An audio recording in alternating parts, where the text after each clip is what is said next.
Jangan lupa subscribe, like, komen, dan share YouTube TVRI Bengkulu. Dan nyalakan loncengnya ya.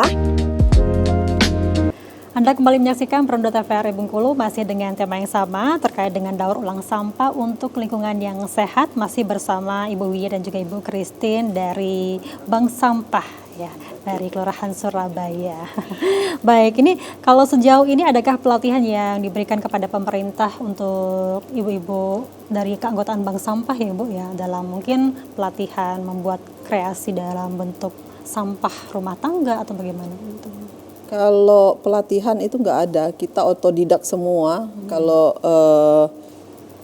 untuk sampah organik itu karena kita punya komunitas, komunitas Perbanusa namanya, kelompok perkumpulan kelompok Bank Sampah Nusantara, dan juga ada Jaki itu yang ada di TPA, itu komunitas kita juga. Jadi kita berbagi pengalaman di sana. Jadi orang-orang yang satu visi misi, jadi mereka punya ilmu gitu. Buat pupuk POC itu kayak gini loh, bikin tong komposter kayak gini, bikin sampah ekoenzim kayak gini. Jadi antar anggota. Jadi kita berbagi di sana. Terus saya juga ada komunitas Duta Asaka, atasi sampah keluarga juga. Jadi dari sanalah kita belajar bagaimana cara mengolah sampah. Terus kita share ke teman-teman pengurus. Jadi dari sana, kalau mengikuti pelatihan sih belum ada gitu. Berarti otodidak dan juga sharing-sharing dari pengalaman keanggotaan seperti itu sejauh ini ya. Adakah target dari keanggotaan Bank Sampah Vandakite ini untuk 5 tahun ke depan seperti itu, Ibu Christine?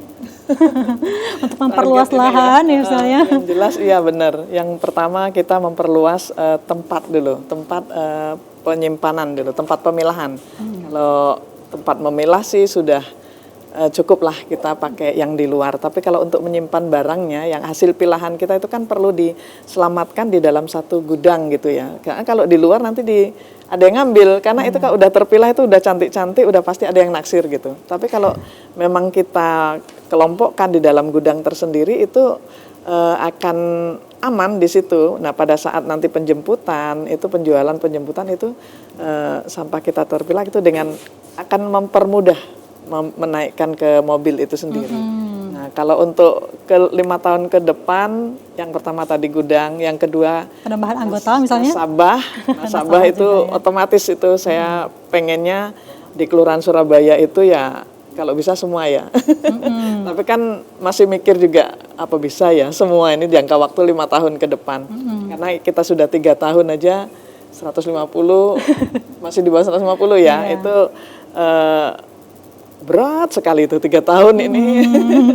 Tapi akhirnya terjalani dengan baik ya. Kita jalani dengan dengan lambat laun ya, masa sih tidak akan bertambah gitu ya. Untuk kedepannya saya pengennya ya itu tadi, banyak masyarakat yang terketuk hatinya, kemudian yang sadar dengan lingkungan, kemudian dia akan melihatlah, oh ternyata sampah kita bisa dibawa ke sana dan sampah kita yang ini bisa kita kelola di sini. Baik, tadi juga kita singgung ya pada saat break, ini ibunya juga cerita kalau misalnya ada beberapa bank sampah itu yang hanya menerima sampah-sampah yang memiliki nilai ekonomi saja ya. Tapi kalau di Bank Sampah Vandakite ini tidak ya, semua jenis sampah. Hampir semua jenis sampah kita terima, kayak styrofoam, kemudian bungkus mie, kemudian kantong kresek, itu kita terima, itu akan dijadikan petasol, bahan bakar alternatif solar.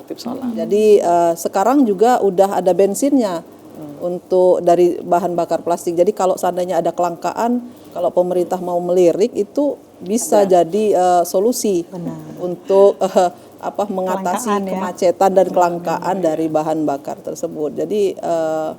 Jadi sudah ada inovasi baru untuk bahan bakar alternatif dari sampah plastik gitu. Dari sampah-sampah yang awalnya nggak mau diterima oleh pengepul-pengepul maupun bank sampah, sekarang sampah-sampah tersebut sudah ada harganya gitu.